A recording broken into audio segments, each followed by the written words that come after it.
Football বললেই যে কয়েকটি দেশের নাম সবার আগে আসে তাদের মধ্যে অন্যতম আর্জেন্টিনা। ১৯৩০ সালের প্রথম বিশ্বকাপের ফাইনাল থেকেই শুরু হয় তাদের বিশ্বকাপ জয়ের স্বপ্ন। ১৯৭৮ সালে নিজেদের মাটিতে প্রথমবারের মতো বিশ্বকাপ জিতে ইতিহাস গড়ে আর্জেন্টিনা।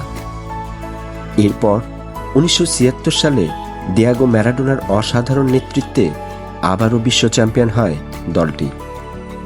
কিন্তু তারপর আসে দীর্ঘ ৩৬ বছরের অপেক্ষা। কোটি ভক্তের স্বপ্ন পূরণ করেন লিওনেল মেসি।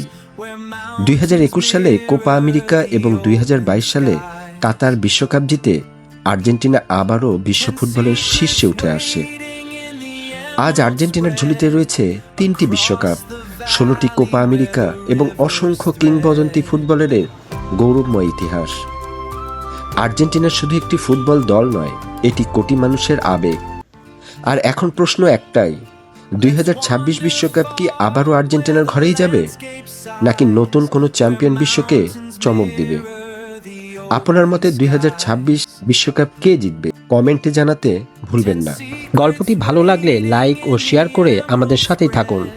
দেখা হবে খুব শীঘ্রই আনটোল্ড স্টোরির নতুন কোনো অধ্যায়ে, নতুন কোনো সত্য উন্মোচনে।